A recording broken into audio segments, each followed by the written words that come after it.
uma série de perdas que a gente conhece que são associadas ao envelhecimento, que na verdade não são associadas ao envelhecimento, são associadas ao desuso, tu entendeu? Se tu treinar, cara, essas perdas elas não vão ocorrer, ou elas vão ocorrer de maneira tão tênue que tu não vai morrer por causa delas. Agora, se tu for sedentário, né? Fala, turma do PodFit, começando mais um episódio sensacional na presença ilustre do professor Eduardo Cadori, professor doutor pesquisador da URGS aqui, junto do meu colega Diogo Linhares e do Bernardo. Nós vamos falar hoje sobre treinamento para idosos após a vinheta.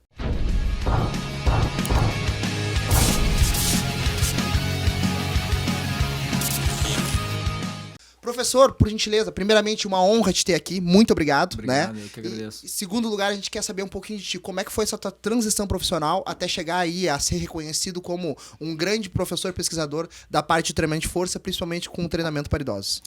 Bom, cara, minha carreira, ela começa um pouquinho mais de 20 anos atrás, e eu falo minha carreira, um pouco mais de 20 anos atrás, coincide com a minha entrada na graduação.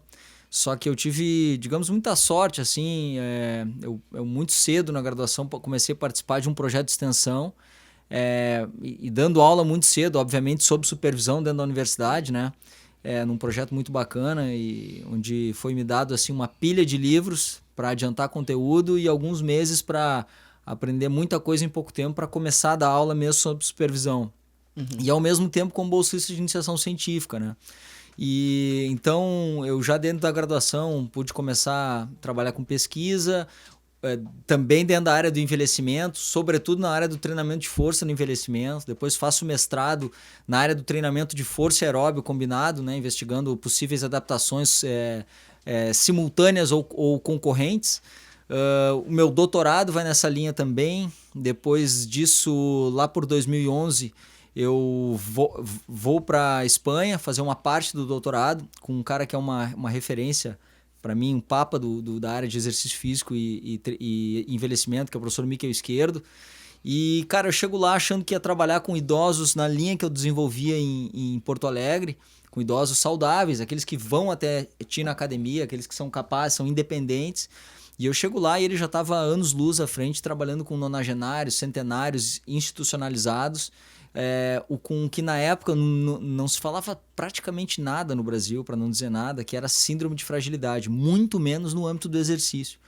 E aí eu começo a trabalhar com isso lá, trabalho com idosos frágeis com demência, e volto com essa experiência, com essa expectativa de desenvolver algo parecido no Brasil. Aqui não encontrei tanta facilidade assim, né, para ter acesso ao treinamento de força, porque lá a gente treinava potência nesses pacientes, né? E, cara, nos últimos anos também pude me envolver numa parceria com eles lá e depois trazer um projeto semelhante para cá, com treinamento de força em idosos agudamente hospitalizados, né? Então, também em condições de fragilidade física. Enfim, eu acho que eu te falei ali rapidamente algo que passaram 21 anos, né? Desde que eu iniciei. E, claro, tem outras linhas de trabalho, como eu estava falando antes de a gente iniciar, a gente tem trabalhos aí com treinamento de velocidade no futebol, outros trabalhos com futebol, outros treinamento de força em outras populações. A gente tenta dar conta, né, porque na verdade o motor dessa ciência toda são os alunos, então a gente tenta dar conta em desenvolver, dar suporte para as ideias de pesquisa dos alunos. E nisso o tempo vai passando e a gente vai gostando cada vez mais, né, do que é o universo do exercício físico, saúde e performance. Que massa, que massa. E dentro de tudo isso que tu falaste agora, o teu sonho, assim, que tu olhava lá atrás, era sempre ser um professor de faculdade ou não? Isso foi te levando, tu foi se apaixonando, foi te cantando e foi assim? Cara, assim, ó, eu tive uma história... Na verdade, o esporte sempre fez parte da minha vida. Eu sempre fui muito fisicamente ativo, tá? Só que, cara, talvez pelo preconceito da sociedade, assim, aquela coisa que entrava, meus pais deram muito duro na vida, eram da colônia, vamos dizer assim, né, de cidades muito pequenas, onde, né, aquela coisa, né, trabalho. Então, assim, eu falava em educação física, ouvia da minha mãe lá, não, primeiro a faculdade da sobrevivência, depois tu, né, e, cara, eu acho que eu bloqueei o lance da educação física na minha vida, e fui fazer ciências contábeis, me formei em ciências contábeis, Mas, cara, na metade final do curso eu comecei a passar por uma situação pessoal que era lesionar muito os ombros. E caí na mão de uma fisioterapeuta, também professora de educação física, maravilhosa, professora Cláudia Lima, do curso de fisioterapia da URGS. Na época, fazendo seu mestrado, não era professora ainda, mas ela era muito didática enquanto me tratava. E me explicou muito didaticamente sobre manguito rotador, cinesiologia, o que eu lesionava, por que eu lesionava. Passou um tempo e por indicação dela eu comecei a treinar com um cara que é uma referência no Brasil em treino de força, para mim, um dos ícones de treinamento de força no Brasil, que é professor da cadeira de treino de força da URGS, inclusive, o professor Ronei Silveira Pinto, meu amigo, meu irmão, que coordena junto comigo, me convidou quando eu entrei de professor, o grupo de pesquisas em treino de força. E, cara, aí ele fez uma periodização de 1 ano para mim de treino de força, ele junto com ela. E aí eu me deparei com, opa, essa educação física aqui é diferente. Por mais que eu me exercitasse, treinasse, eu nunca tinha visto com esses olhos. Então, cara, eu já começo ali a ficar decidido que eu ia me formar em ciências contábeis para não jogar anos da minha vida fora, ia me formar e ia fazer vestibular para educação física e eu queria ser professor. Então, cara, por isso que essas coisas aconteceram muito rápido, porque eu entrei e os caras pegaram pela mão e assim, olha, tem esse projeto aqui que tu vai entrar de voluntário. E de cobaia também nesse outro aqui, para ter uma ideia. Acho que a primeira coisa que eu fiz enquanto aluno, porque eu entrei como aluno, as aulas começaram em maio, porque tinha tido uma greve. Cara, só que em março eu entrei de cobaia para ser num livro de cinesiologia dos exercícios de musculação, justamente dos dois. E aí me deparei com teste de 1RM, com eletromiografia de superfície, com um monte de coisa, cara, que, pô, aquilo ali foi tudo me apaixonando. Então, assim, cara, eu posso dizer que eu botei o pé na educação física já querendo ser professor universitário. Que massa. Se eu ia conseguir fazer mestrado, doutorado nunca passou pela minha cabeça, nem sabia quais eram os caminhos. Mas aí, cara, as coisas vão acontecendo, né? Quando tu gosta do que tu faz, cara, tu até te dá conta assim, porra, mas a educação física sempre teve ali, como é que eu não entrei antes? Mas eu acho que isso é uma felicidade, porque no final das contas eu acabei entrando mais maduro, já sabendo o que eu quero, com sangue no olho, não perdi tempo. Quantos anos tu tinha? Na educação física eu entrei 2002, nós estamos em 2023, 21 anos atrás, 26 anos. 26 anos, cara. A maioria já acha que é muito Tarde. tarde. Que massa. Não, que cara, massa. eu agradeço por ter entrado assim, porque... Já entrou mais maduro, sabendo mais o que maduro, queria. exatamente. Não ficou pipocando em cada E canto. chegou a Não. trabalhar na área contábil, professor?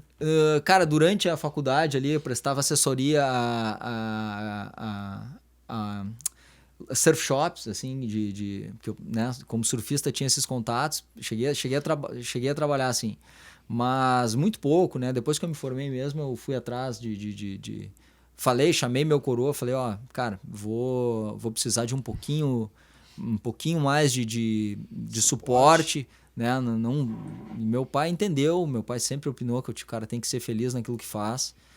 Meu pai é um cara iluminado pra caramba e me deu essa... Não, beleza, fica morando aí, continua, não precisa bater asa, né? E foi fundamental também, né? Sim, bom que eu tive essa... momento. Porque talvez tivesse que conseguir, né, me centrar, porque também é aquilo, né, cara? Naquela altura do campeonato não, era inviável pagar uma faculdade, então eu tive que baixar a cabeça um semestre, estudar pra caramba. Eu ainda trabalhava, né? Mas assim, me esforçar, não podia deixar de trabalhar também. Mas assim, para entrar na URGS, e aí foi bom, né? Porque no final das contas, não só pelo fato de não pagar, mas ter essa...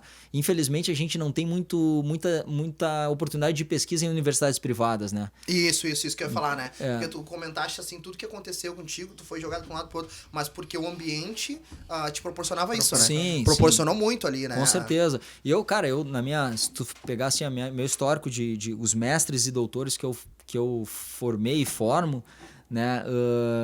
Cara, nem todos vêm da universidade pública, assim, sabe? E eu acho que isso é uma visão que a gente tem entre meus colegas, assim. Claro que quando tu pega um aluno que tem iniciação científica, cara, ele vai te dar muito menos trabalho. Sim. Mas ao mesmo tempo, se tu fecha a porta, cara, pô, a gente não, né? A gente tem que abrir oportunidade para todo mundo, né?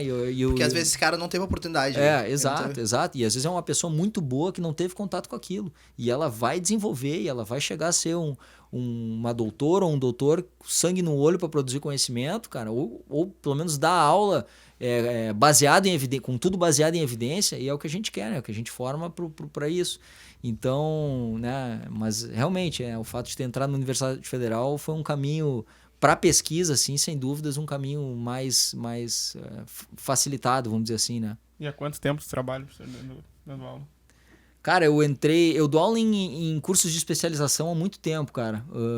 Acho que eu mal tinha terminado o mestrado, um pouco antes de terminar o mestrado, eu já rodava o interior pra caramba. Eu tinha cada roubada às vezes, né? cada hotelzinho sem ar-condicionado no inverno gaúcho. Mas tudo é aprendizado.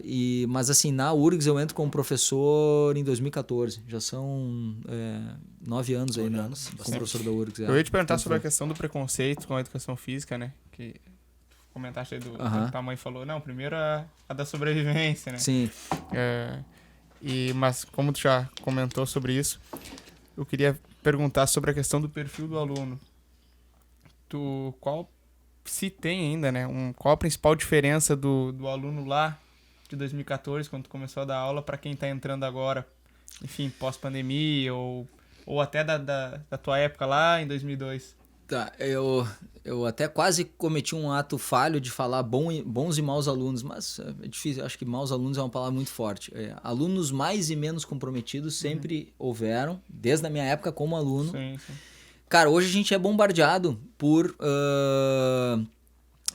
redes sociais, né? E nas redes sociais, assim como tem gente, né, como vocês aí, buscando esse bate-papo com pessoas que têm embasamento, cara, tem gente que inclusive não é professor de educação física, que dissemina muita informação equivocada.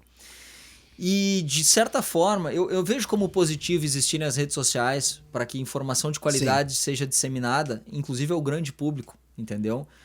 Mas, ao mesmo tempo, cara, pro aluno em formação, eu vejo que muitas vezes, cara, eles estão trocando livro por... Post. Exato. E aí, cara, eu vou te ser bem sincero, cara. Os livros e os artigos científicos continuam sendo... Principalmente os artigos, na verdade, que é uma briga minha com os meus alunos. Eu sempre, sabe, cara, tipo assim, beleza, o livro é legal. Tem livros que a gente tem que ler livro.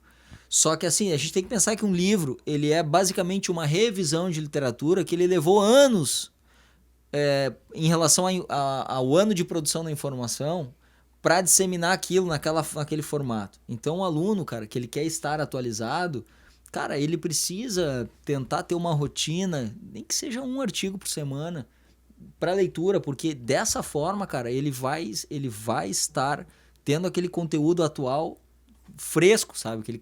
Que recém saiu, recém foi descoberto. E as ciências da saúde, ela é muito dinâmica, cara. As coisas, medicina mesmo. Mas eu falei na medicina, mas, medicina, fisioterapia, qualquer área da saúde, cara. E a educação física, tu falaste que tem um preconceito, né? Mas, cara, esse preconceito, ele tá indo por terra. Porque o professor de educação física, entre os profissionais que trabalham com exercício, né, eu acho que todos têm o seu espaço, mas, cara, a gente tem uma coisa na nossa formação que nenhum curso tem, que a gente entende de progressão, de carga, de treino, de volume, como nenhum outro profissional. Correto. Essa formação, cara, se a gente pegar isso, cara, e tiver empenho em entender diferentes condições clínicas, pensando no âmbito da saúde... cara, a gente tem uma arma poderosíssima na mão, que é o exercício físico, cara, que nossa, eu sou um entusiasta, né, falo aqui, já me arrepio, porque, cara, trabalhei muito tempo em academia, entendeu? E como pesquisador, trabalhei com muitas populações clínicas extremamente fragilizadas pela sua condição clínica, entendeu? Então, eu sei o potencial do exercício, obviamente que ele... não faz todos os milagres, né? Porque todo mundo tem que morrer um dia, mas, cara, ele promove muitos benefícios, né? E a gente vai falar um pouco mais de idoso, então nem se fala. A gente tem uma série de perdas que a gente conhece que são associadas ao envelhecimento, que na verdade não são associadas ao envelhecimento, são associadas ao desuso, tu entendeu? Se tu treinar, cara, essas perdas elas não vão ocorrer, ou elas vão ocorrer de maneira tão tênue que tu não vai morrer por causa delas. Agora, se tu for sedentário, né?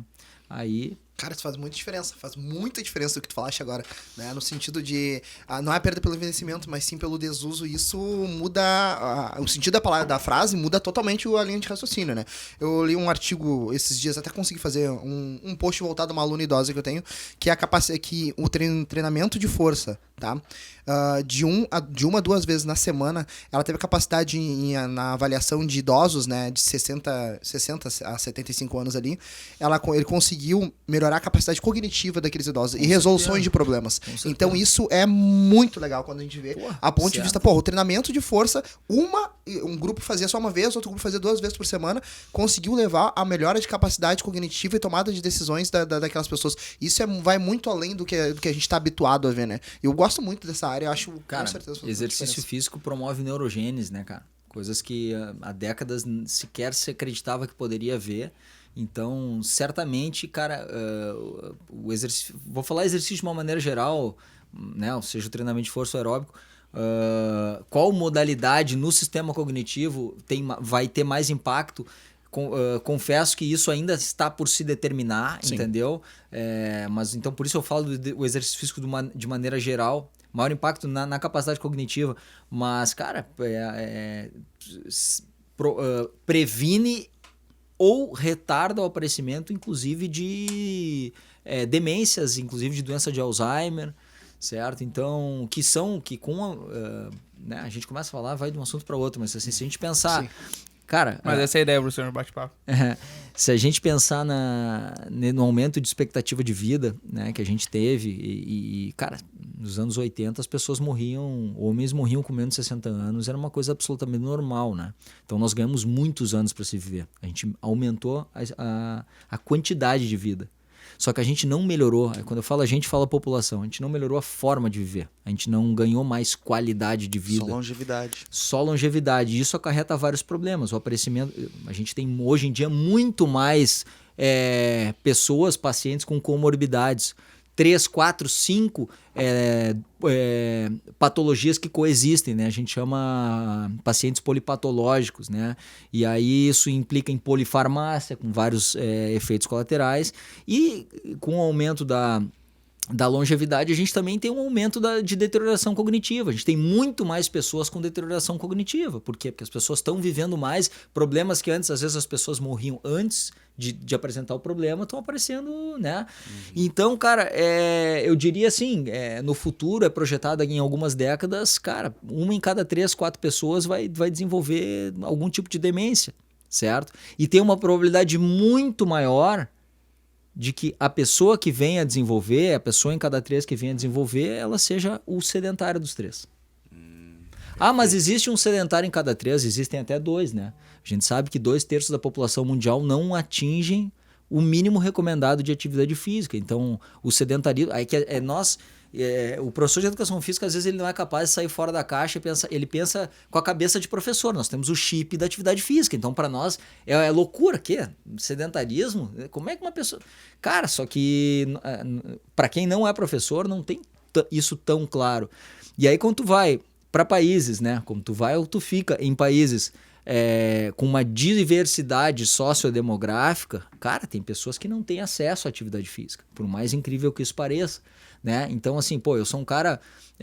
obviamente que eu levanto a bandeira da educação física, claro, mas eu sou bem consciente que, cara, eu prefiro que uma pessoa treine do que deixe de treinar porque não tem um professor. Por isso que é legal a gente promover certas informações para o cara que não tem acesso ou não pode pagar um professor, que ele saiba minimamente alguma coisa para se exercitar e não ser sedentário. Porque isso tudo, cara, funciona em cadeia, né? Vai impactar um cara mais sedentário, um cara ou uma cara mais sedentário, é aquele cara que vai aumentar a fila lá do SUS, é aquele cara que vai aumentar os custos de saúde pública, entendeu? Então, de alguma maneira, aquilo vai impactar todo mundo, cara, sabe? Então, a gente precisa também, assim, promover ações para difundir a atividade física, inclusive para quem não pode pagar por ela.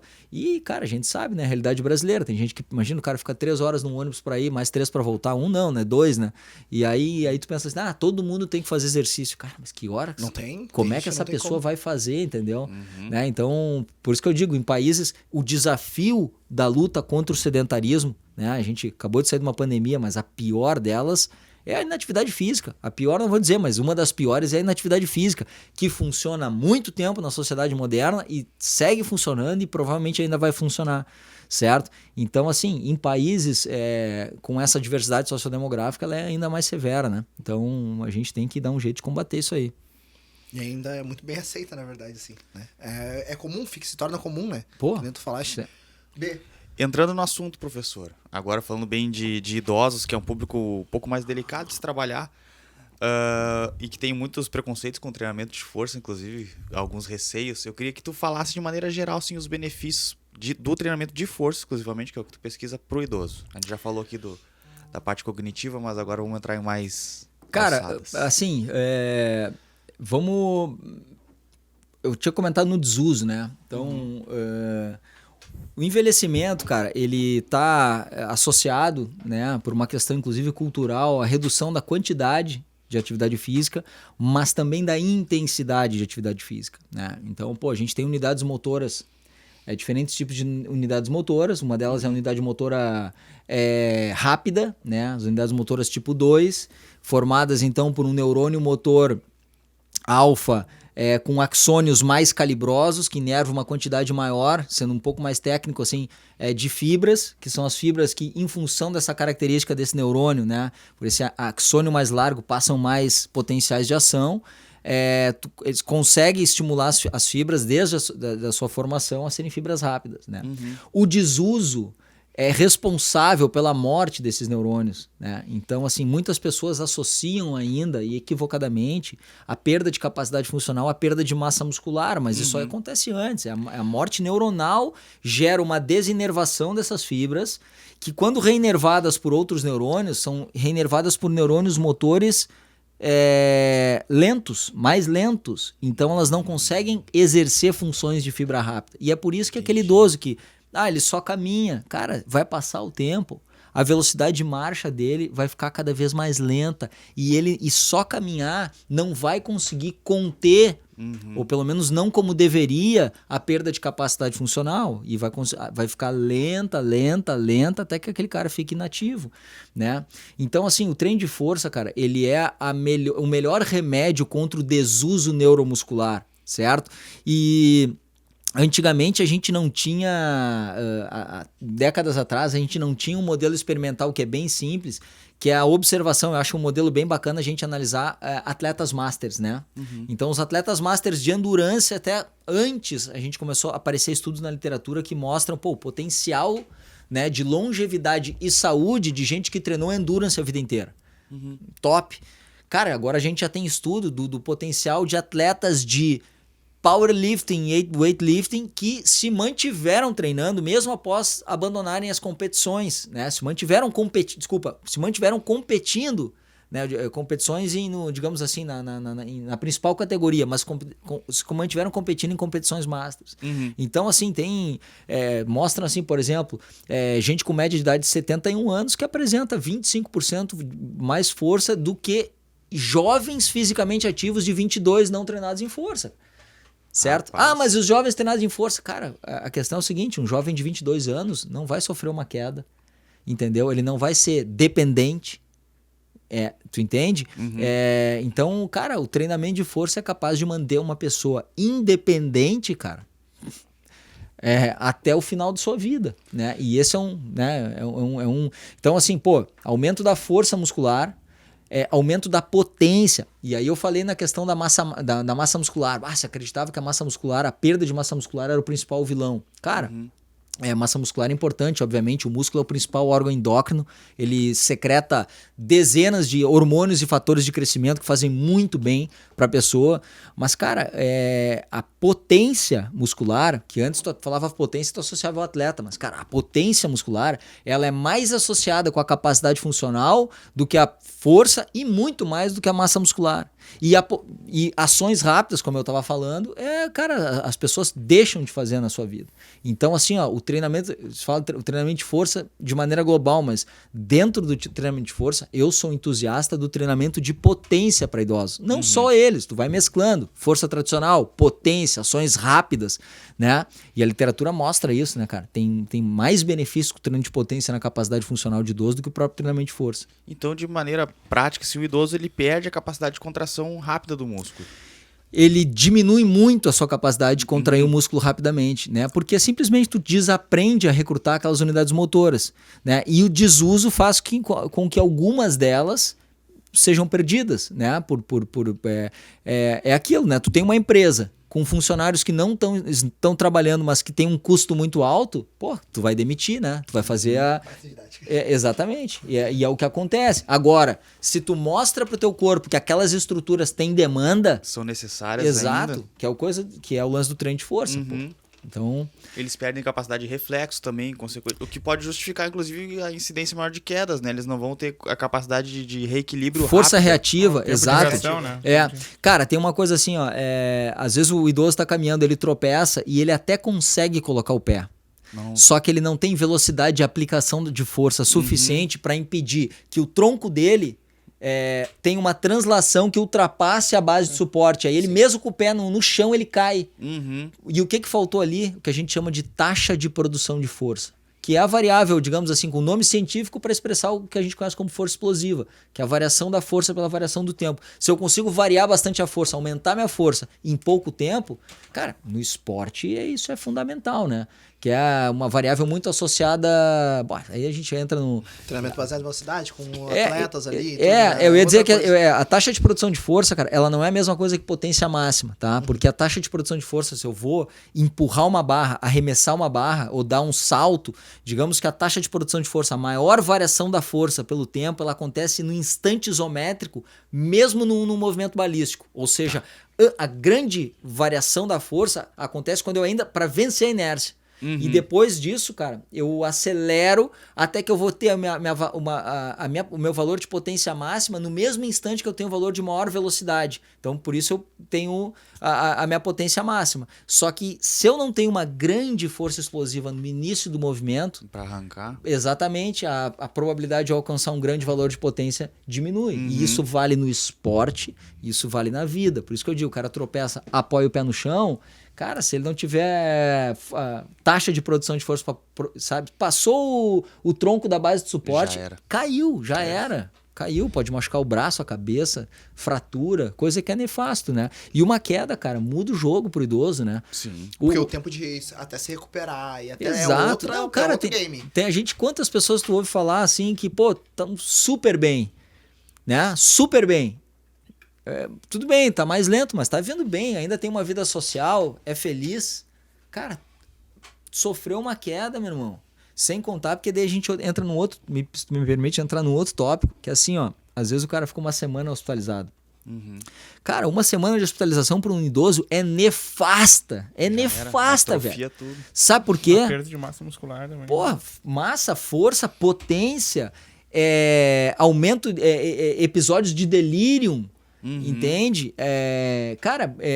Confusão mental, perda de habilidade de marcha, equilíbrio. Cara, uma semana, assim, para ter uma ideia, assim, é importante a gente pensar que existe uma linha de dependência. Para um idoso, quanto mais longe dessa linha, mais independente ele é. Entende?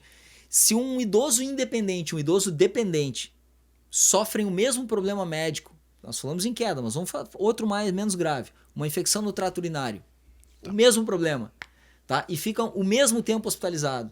Cara, a perda desse idoso que tá próximo da linha de dependência, próximo do limiar, ou seja, tem uma capacidade funcional ruim, cara, ele sai dependente. Se ele conseguir retomar a independência dele, vai ser ainda mais perto do limiar. E vai demorar muito ainda. Já o cara que tem boa capacidade funcional, que é um cara que treina, né? Esse cara, ele vai ter uma menor perda de capacidade funcional, certo? E vai recuperar mais rápido e vai voltar para o nível dele. Sim. Tá? Perfeito. Então, e por que isso acontece na hospitalização? Cara, porque 90, 95, às vezes, por cento do tempo, o cara passa no hospital deitado, sentado ou deitado. Em pé e caminhando, cara, às vezes é 5% e olhe lá.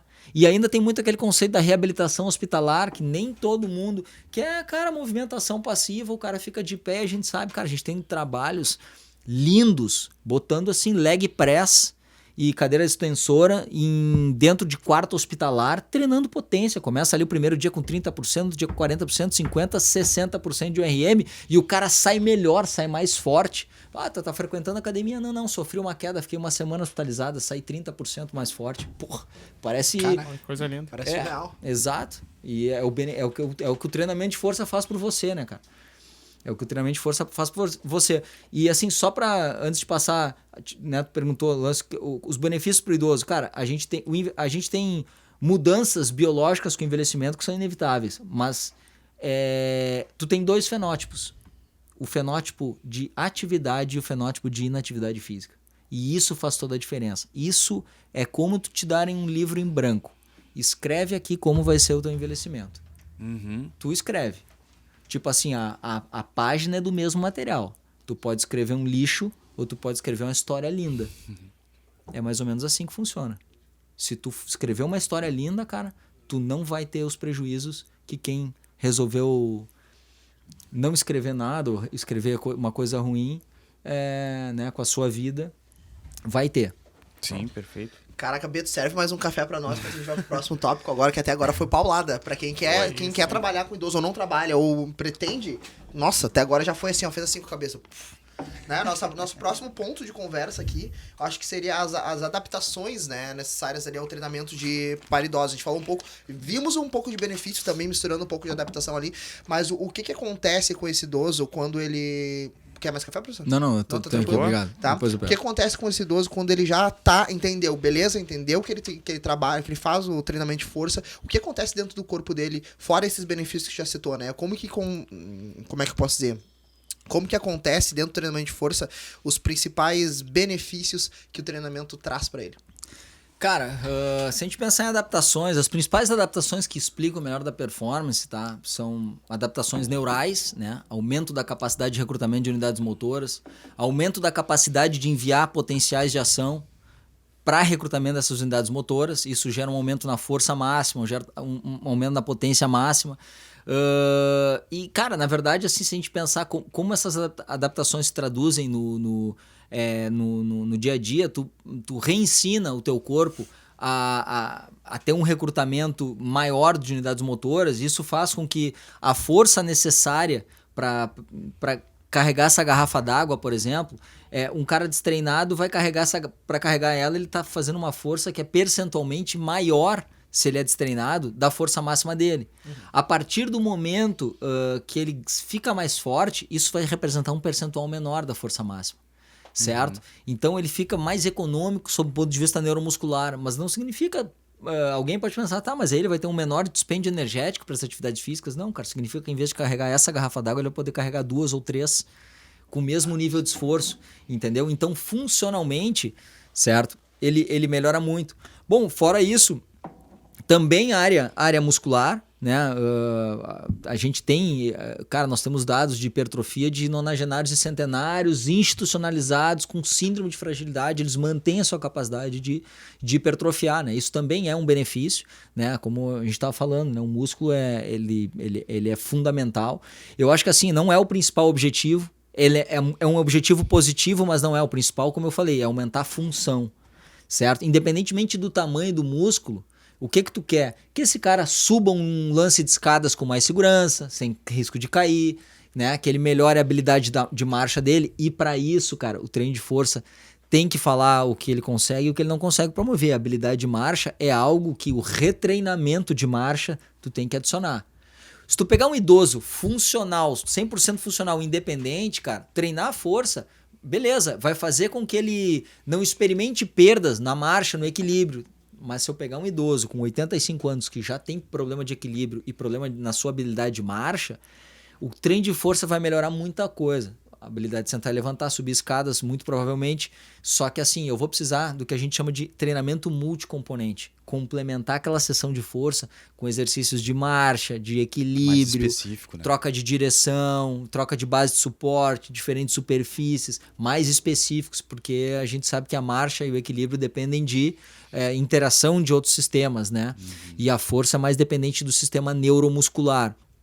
Então, cara, mas as adaptações são essas, né? Então, a própria aumento na taxa de produção de força é uma adaptação muito relacionada com a capacidade de promover duplos disparos, ou seja, 2 potenciais de ação muito seguidos, né? Por isso que o cara promove força mais rapidamente quando ele treina. Então, a gente tem as adaptações neurofisiológicas assim bem marcadas já na literatura, e que acabam explicando a melhora da performance, né?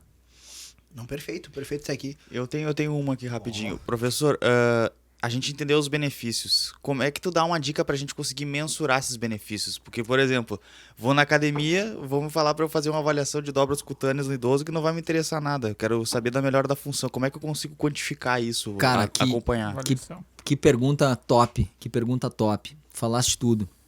Talvez eu casualmente na URGS, na graduação, eu sou professor de medidas e avaliações em Olha educação aí, física e esporte. Nunca mais, hein? E, cara, é óbvio que talvez para grande população seja importante no controle dos benefícios da avaliação da composição corporal. Para um idoso, cara, eu diria que não adianta para nada. Tu entendeu? Tu até pode avaliar, sabe, um idoso que está precisando, né, perder gordura, etc. E aí, nesse âmbito, eu acho que até a avaliação simplesmente da circunferência abdominal ali, principalmente o idoso que tem risco, né, ou é diabético, né, do tipo 2. Mas assim, a avaliação funcional, sentar e levantar, tempo para sentar e levantar 5 vezes, ou o número de levantadas em 30 segundos também, mas o tempo para sentar e levantar 5 vezes é mais desses dois testes. Os dois são muito utilizados, né? Mas ele é mais bateria SPPB, que envolve marcha, equilíbrio e o sentar e levantar 5 vezes, então tu pode até dentro da bateria, tem teste que tu faz. O time up and go, que é o cara levantar da cadeira, caminha 3 metros, contorna um cone, senta de novo, certo? Tempo para subir um lance de escadas. Nota, tá? Que até agora eu não falei nenhum teste que precisa de tecnologia, né? Um cronômetro e uma cadeira. E por que ninguém avalia? Por que ninguém avalia na academia isso aí? Exato. Tu entende?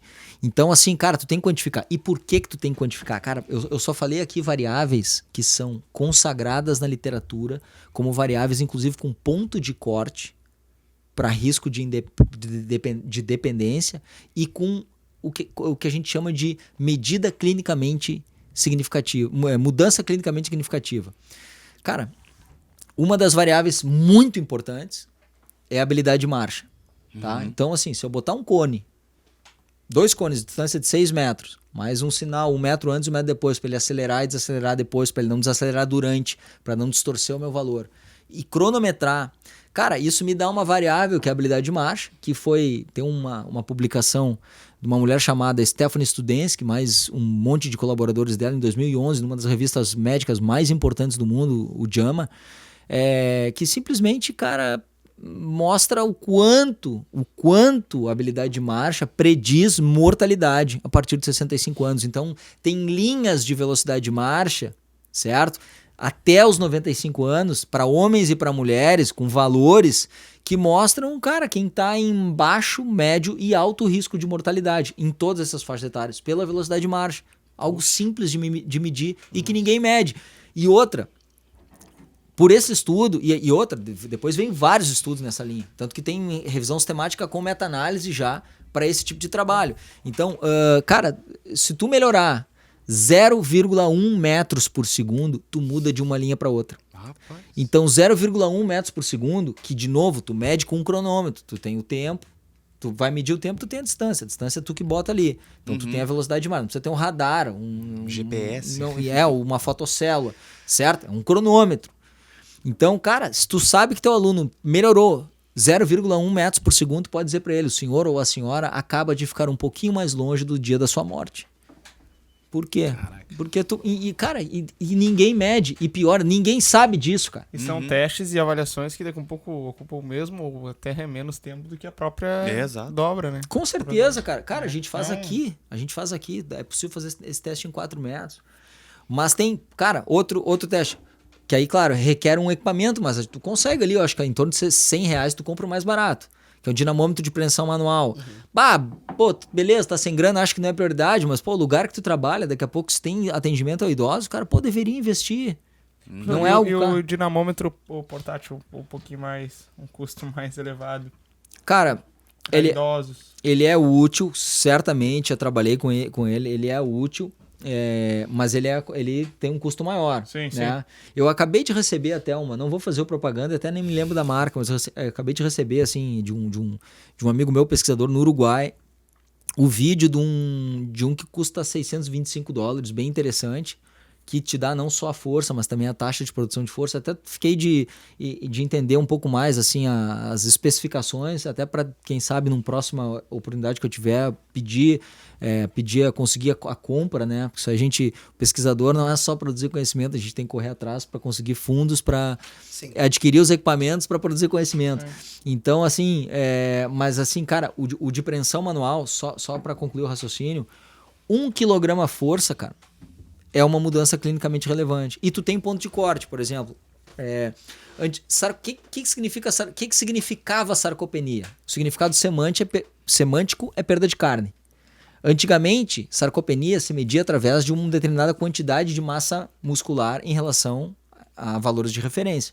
Hoje em dia, o conceito clínico se afastou do conceito semântico. Hoje em dia, a sarcopenia, o primeiro teste que tu faz para diagnóstico de sarcopenia não é a quantidade de massa muscular. Força de preensão manual ou desempenho do sentar e levantar em 5 vezes, certo? Então, assim, se der abaixo de... Posso estar enganado, mas se não isso é quase isso. De 17 kg força para uma mulher, tá? E 27 para o homem, tu tem o primeiro indicativo de sarcopenia. Aí tu confirma, né? Por DEXA ou por uma bioimpedância elétrica. Tá? E aí a severidade, sabe como é que tu determina? Um teste de marcha.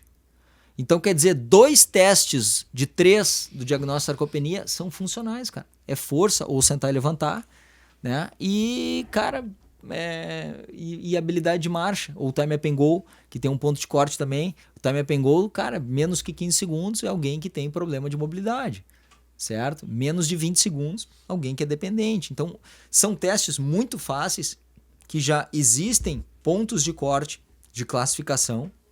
Bateria SPPB, que envolve teste de equilíbrio, marcha e o sentar e levantar em 5 segundos. Tu não gasta 5 minutos para avaliar uma pessoa no SPPB.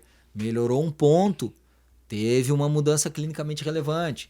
Tu entende? Então, cara, são valores conhecidos, é palpável, eu sei o que representa. É a mesma coisa que tu chegar e dizer para um jogador de futebol, cara, se tu melhorar X segundos nessa distância aqui, tu vai marcar mais gols.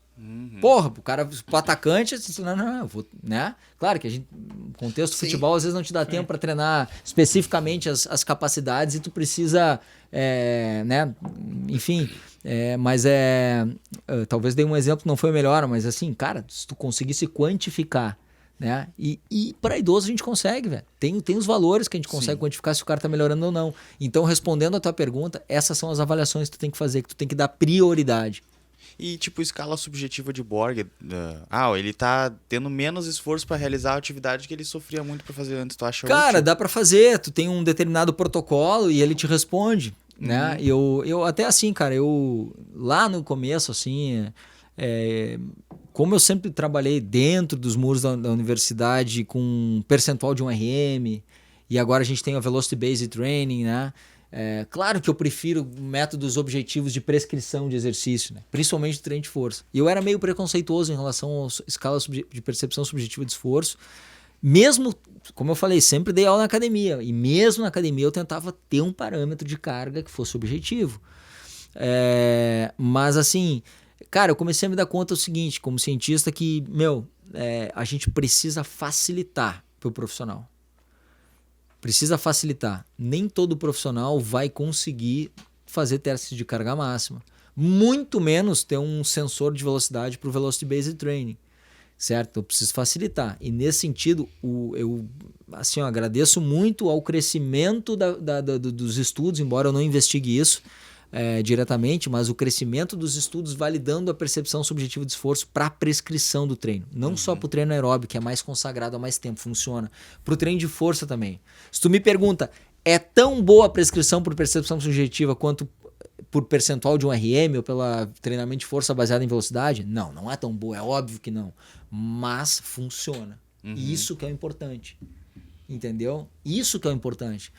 E também avaliar a percepção subjetiva a uma tarefa pré-determinada, se tu repetir a tarefa, é um método válido. Muito bem. Então, antes da gente continuar aqui com o Diogo nessa próxima parte, eu gostaria que vocês que estão assistindo agora já deixassem o like de vocês, deixem um comentário aqui também, porque pra mim tá sendo uma aula, não sei pra vocês, tá? E se tu chegar até o final do podcast e resolver assim, não gostei, aí tu dá o dislike, mas é muito mais fácil a gente lembrar, né, de dar o like agora, já ajuda o canal a crescer, a trazer mais informação, mais conteúdo pra vocês, e é vital pra gente saber que vocês estão ou não gostando das nossas informações, dos nossos conteúdos, né? Até agora, pra mim, tem sido uma aula, tá excelente. Agora vamos com o Diogão. Professor, eu sempre faço essa pergunta, né, pros convidados em questão em relação a pesos livres e máquinas. E eu acho que pro idoso, claro, vai muito da dependência, né? Então, em relação à adaptação de exercícios para idosos, isso vai muito em cima das avaliações e dos testes que tu vai aplicar no idoso, mas assim, a literatura, os estudos, o que se utiliza mais hoje em dia? Assim, é muito... não tem como... Tudo depende, né? Sim. Mas mais pesos livres, mais máquinas, a máquina dá uma segurança maior, mas o que tu... Cara, opina em relação eu a acho isso? assim, não tem...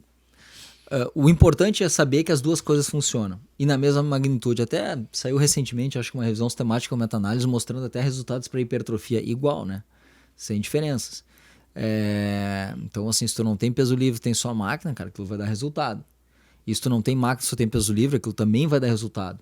Obviamente, se eu pensar no contexto do esporte, né, os exercícios aí de maior complexidade, como os levantamentos olímpicos, etc e tal, beleza, para o esporte aquilo pode ser que funcione mais realmente, mas pensando no idoso, que é a tua pergunta, cara, não tem diferença, tá? Eu acho que tu tem a questão da segurança, às vezes numa máquina, né, pode ser mais segura para fazer um supino, um agachamento nem se fala, né? Mas ao mesmo tempo, cara, às vezes tu vai treinar um idoso no domicílio, cara, tu não tem nem máquina e nem peso livre. E aí o que tu faz? Aí tu tem que te lembrar que tu tem uma máquina de agachamento ou um leg press, que é o sentar e levantar da cadeira, né? Eu, assim, quando eu tenho a oportunidade de falar sobre prescrição de treino de potência, cara, não tem exercício melhor para tu fazer com o idoso, o cara com treino de potência dele levantando a cadeira.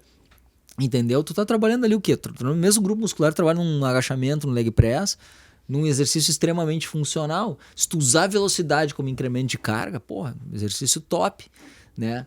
Então eu diria assim, cara, o importante, assim, eu estaria usando o chutômetro, se eu dissesse pra ti, um funciona mais que o outro. Eu acho que tem benefícios nos dois, tem idosos que vão se beneficiar mais da máquina, porque eventualmente algum exercício com peso livre não vão ter segurança em fazer, outros já vão se beneficiar do peso livre porque tem mais condições de fazer aquilo.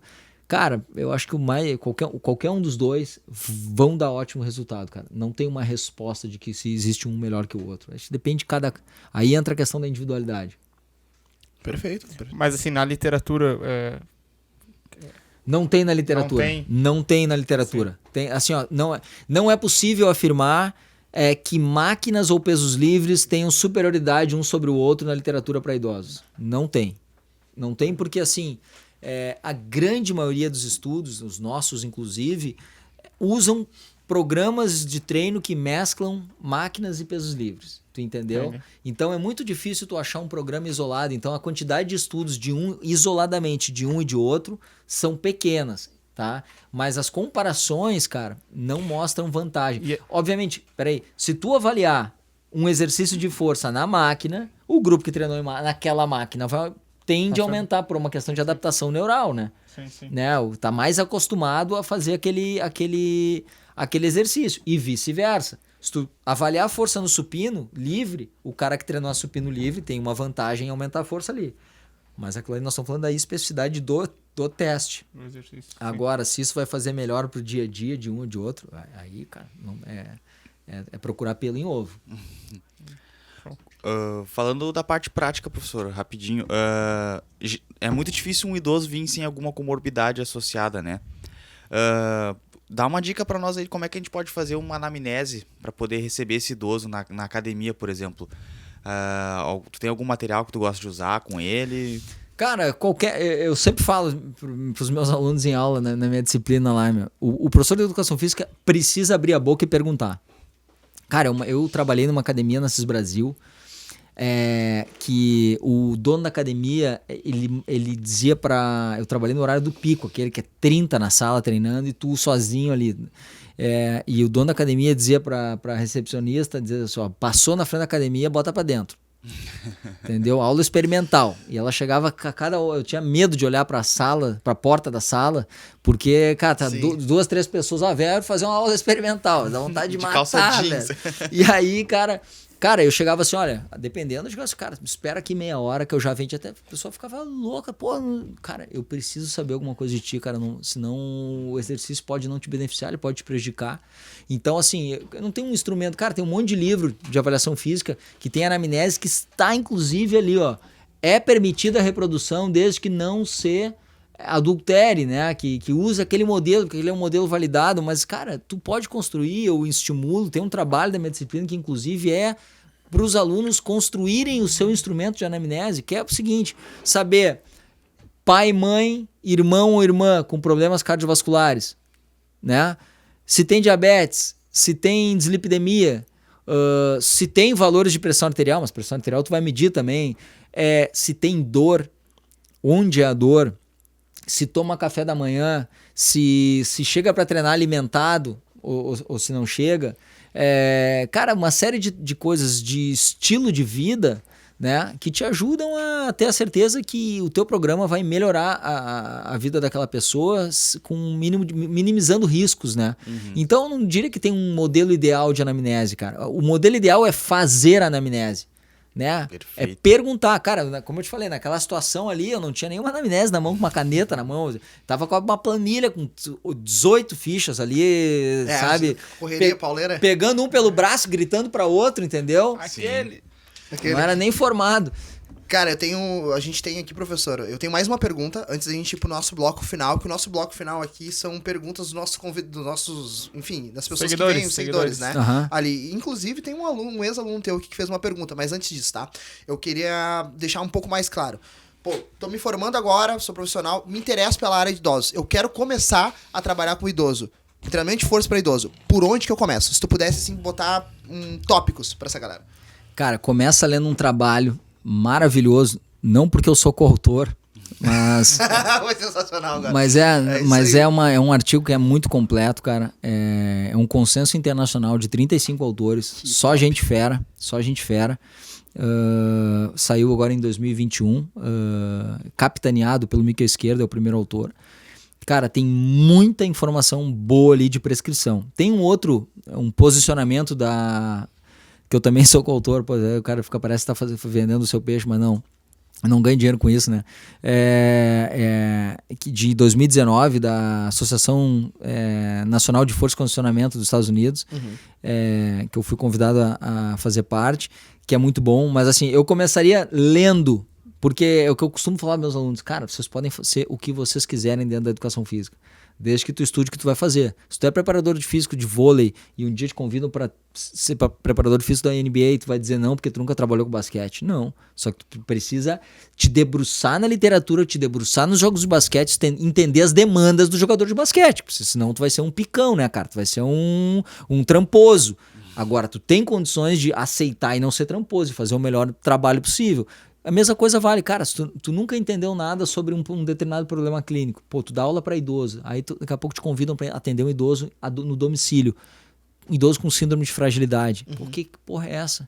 Cara, vai estudar que tu tem plenas condições de dar treino para aquele idoso. Então, a primeira coisa que eu recomendaria é isso. A segunda, avaliação funcional. Seleciona alguns testes e avalia, classifica ele. Ele é robusto, ele é pré-frágil, ele é frágil, ele é incapaz, certo? Classifica ele. Ele é robusto, mas qual é a distância que ele está dos pontos de corte? Cara, um idoso, tu pode treinar ele como tu treina um jovem. Como tu treina um jovem.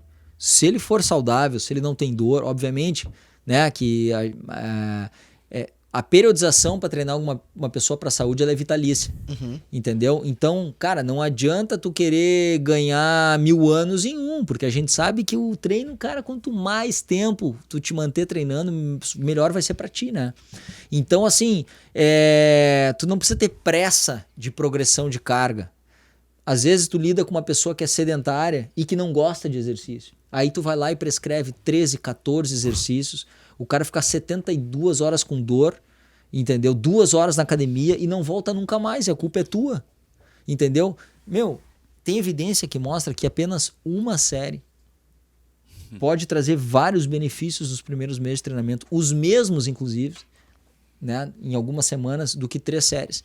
Então, não estou dizendo que seja proibido fazer as 3. Tu pode fazer, mas daqui a pouco uma pessoa que não gosta, tu resolve o problema dela neuromuscular em 15 minutos, tu botar no papel 8 exercícios. Cara, a pessoa vai ficar feliz. Porra, em 15 minutos eu já treinei, eu posso fazer outra coisa, posso fazer um cardio, posso fazer uma outra atividade, uma atividade ao ar livre. Cara, tu entendeu? Então, assim, tu tem evidência debaixo do braço. Vê o perfil, não só o perfil físico, mas também o perfil psicológico da pessoa. Tu não é psicólogo, mas eu quero dizer assim, o perfil motivacional, melhor dizendo. Por isso até a questão do diálogo no começo. Né? Exatamente. Eu nunca treinei porque eu não gosto disso, mas eu vou tentar mais uma vez a academia, mas eu não gosto de musculação, então tu já vai captando algumas coisas que... Pô, se a pessoa não gosta de musculação, vou lá. Então, 14 exercícios na máquina. Cara, então assim, progressão de carga. Cara, assim, progressão de carga. Sabes que os melhores resultados para aumento da força quando tu progride a carga para 70%, 80% da força máxima. Só que eu não vou começar com isso aí porque eu não preciso. Porque se eu começar treinando ali com 55, 60, eu vou ter incremento de força. Para que eu vou arrancar? Tu entendeu? Séries. Cara, eu não preciso começar com 3, posso começar com 2, progredir. Eu não preciso passar de 4, eu posso mudar o exercício sem ficar aumentando. Porque daí, assim, com 1 ano de treino, cara, tu nota uma certa estagnação no idoso. E aí os caras às vezes se apavoram. Meu aluno não tá melhorando. Aí tu começa a querer inventar demais e lesiona o cara. Aumenta muito o volume e lesiona o cara. Resolve botar, sei lá, um levantamento terra, não sei o que, lesiona, sabe? Não tô advogando contra nenhum exercício, mas daqui a pouco, cara, calma. O cara estagnou, mas vai ver a força dele. Aí tu vai te dar conta que aquele cara de 70 anos está com a força igual um cara de 40 anos sedentário.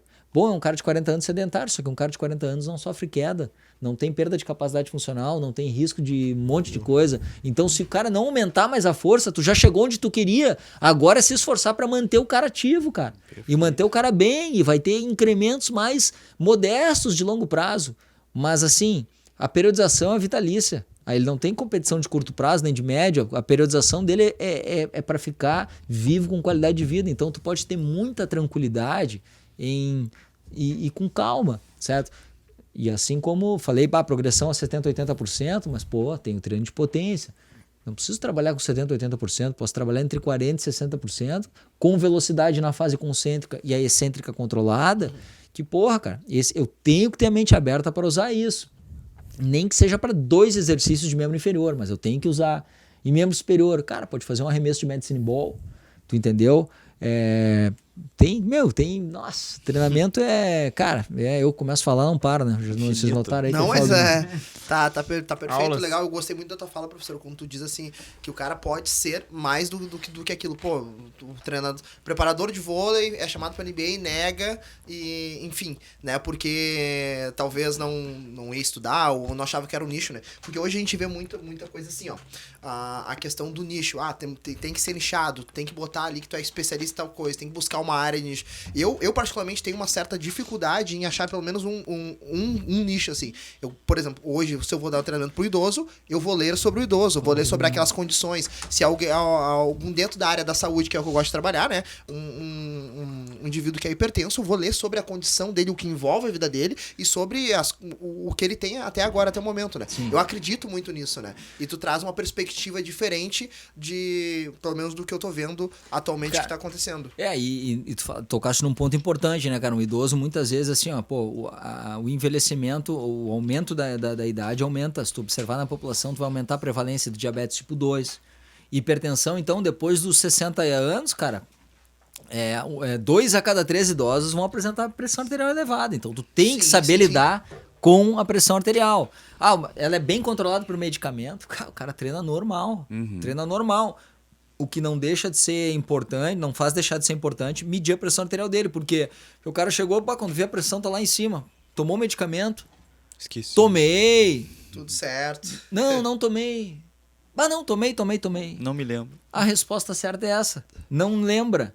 Por quê? Porque, tem que tomar outros fármacos. Às vezes não lembra, porque eu tô muito no automático, cara. E aí, tu saber lidar com aquilo ali, entendeu? Botar o cara um pouco na esteira, faz ali um trabalho de aeróbio leve, ver se dá uma vasodilata, causa uma vasodilatação, reduz a resistência arterial periférica, reduz a pressão arterial diastólica, fica um pouco mais tranquilo para treinar. Daqui a pouco vai treinar um pouco mais subestimado ali as cargas, reduzir um pouco as repetições para a mesma carga. Então, ajustar, por quê? Porque o cara não está medicado. Então, né, tem uma série de... Ou se a pressão arterial sobe a níveis que tu não consegue controlar ali, daqui a pouco não é o dia de treinar. Né? Então, enfim, o cara tem que estar preparado para essas situações. Perfeito. É isso então, pessoal. Temos nosso último bloco agora aqui que a gente vai falar as perguntas. São poucas aqui que teve, né?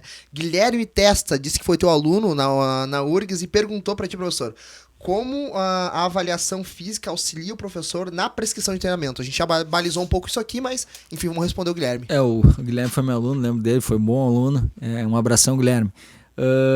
Cara, como auxilia? Primeiro, para tu ter um parâmetro de controle, né? E isso vale para qualquer população, incluindo o atleta, né, cara? Tu precisa, muitas vezes o profissional, cara, ele tem uma coisa assim, ele tem medo de que o treino não funcione. E aí ele não reavalia ou não lida bem com uma reavaliação que não mostre, cara, a gente não está lidando com algo exato, a gente está lidando com um sistema biológico, né? E que não necessariamente vai responder. Inclusive, isso é uma das linhas de investigação que existem por aí, né? Não respondedores, entendeu? Então, daqui a pouco não é não é o teu treino, é a pessoa que não responde adequadamente ao teu treino. Entendeu? E daqui a pouco, só que como é que tu vai identificar isso? Tu imagina se fosse para um atleta passar um ano dando um determinado treino que não melhora o desempenho do cara. É um ano de perdido, então tu precisa reavaliar para saber. A mesma coisa vale para... Então, primeiro, para ter um parâmetro para saber se o treino está funcionando ou se eu preciso redesenhar aquele treino. E segundo, né, cara, e aí a gente vai para as possibilidades. Se tu tem possibilidade, por exemplo, de prescrever baseado em uma carga para ter uma prescrição objetiva, sensacional. Se não tenho condições de fazer um RM em todos os exercícios que eu quero, bom, cara, prescreve por sensação subjetiva de esforço, mas tu vai ter que avaliar com determinadas cargas para, olha, vem cá, vou te familiarizar, essa tabelinha aqui de 0 a 10, ela tem a ver com o esforço que tu faz no exercício. Então eu vou colocar uma determinada carga, tu vai fazer X repetições e tu vai me responder se é um 8, se é um 5, se é um 9, se é um 10. E a partir daquilo, isso aqui é um 10, então tá, eu vou baixar um pouquinho. Isso aqui é um 6. Então tá beleza, nós vamos fazer uma carga intermediária porque eu quero que tu faça X repetições e tu me aponte que tu fez aqui 8 de sensação subjetiva de esforço. Tu entende? Então, cara, a avaliação é tudo, tanto para controle quanto para prescrição do treino. Sensacional. Agora aqui, pergunta da Dani Machado, excelente profissional, né? Qual a melhor forma de trabalhar com o idoso dentro de uma clínica de repouso? Essa é boa. Obrigado pela pergunta, adorei. Eu acho assim, tu tem menos possibilidades porque tu não tem equipamentos muitas vezes, mas tu tem esses idosos, geralmente, o perfil clássico do idoso institucionalizado é alguém que é frágil ou pré-frágil, ou tem deterioração cognitiva. Nos primeiros casos, né, que podem, inclusive, é muito normal que coexistam, trabalhar o sentar e levantar em velocidade na medida do possível, dando a segurança de segurar nas mãos, com apoio numa cadeira, depois até sem apoio.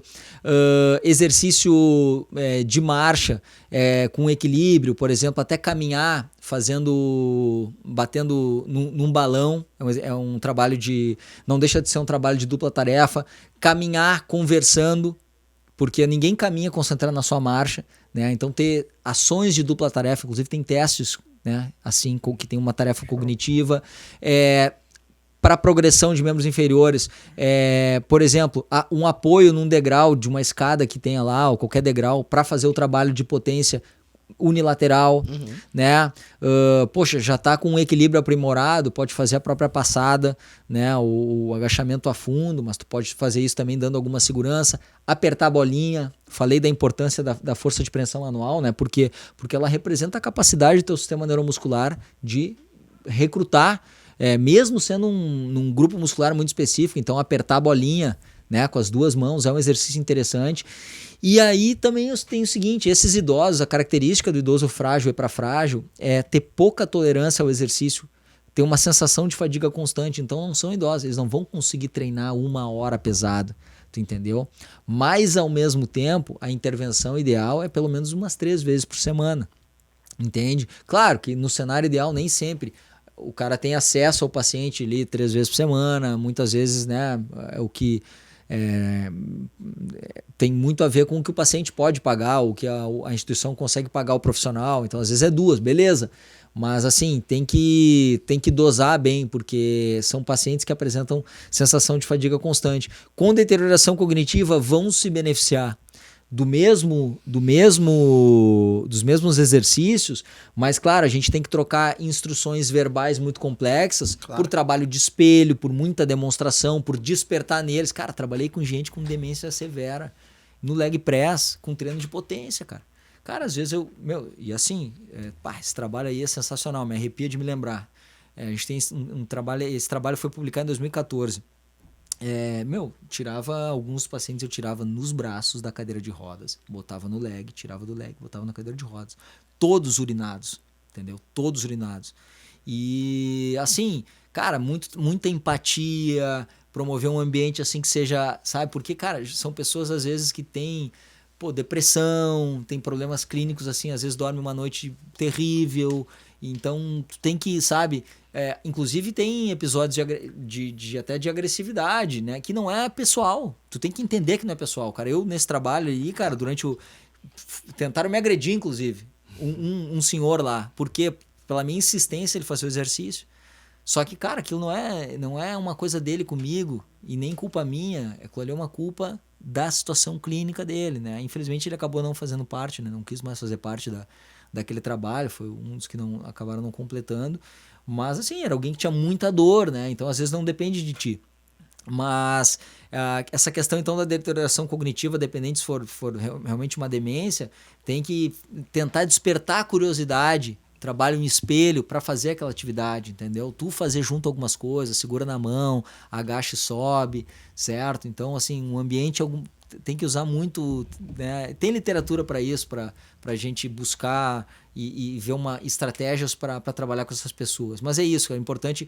Eles podem se beneficiar muito disso. E, como eu falei, não só do treino de força tradicional. Aquela coisa de assim, o idoso tem que fazer o trabalho lento e... Não, que lento nada. Tem que botar velocidade na fase concêntrica, fazer as fibras rápidas se ativarem. Porque, cara, tu consegue incrementos de força em idosos semelhantes ao treino de força tradicional com altas cargas, tu consegue com cargas moderadas e trabalho de velocidade. Porque tudo é uma questão de recrutamento. Eu recruto fibras rápidas com carga e recruto elas com velocidade, mesmo em baixas cargas. Se eu recrutar elas, a força máxima do cara vai aumentar. E vai aumentar no idoso em magnitude muito parecida. Muito parecida, muito comparável. Cara, sensacional. Sensacional mesmo. A gente chega ao nosso final de um podcast, que não foi um podcast, foi uma aula, realmente, né? Professor, muito obrigado por ter participado aqui. Eu que né? agradeço, cara. A gente, cara, é muito legal de ver, pra nós que somos profissionais de educação física, todos aqui da mesa, quando alguém fala com paixão, alguém fala dentro da área, assim, e vibra com aquilo, sente arrepiado, e pra nós isso é... Como é que eu posso dizer? É sensacional, é inspirador. Pelo menos da minha parte, é o que eu tenho a dizer, tá? Gostaria de reforçar aqui que esse programa é um oferecimento da Atos Produtora, que acreditou no nosso projeto desde o início. E é ela que é a principal responsável por levar informações, conteúdo e por poder pavimentar a nossa estrada, que a gente está aqui há um ano dentro desse projeto, trazendo pessoas assim que são ilustres, como o professor Cadore, que esteve aqui conosco hoje, nos ensinando, né? E se você também tem interesse em patrocinar o programa e fazer parte da nossa história, pode acessar aqui que vai aparecer um e-mail direcionado aos nossos parceiros. A gente vai conversar como tu também fazer parte aqui, fazer parte dos nossos anúncios, dos nossos eventos, nossas coberturas aqui. Rapaziada, da minha parte é isso. Vocês têm alguma coisa pra dizer? Não, tô chocado, só isso. Tô chocado.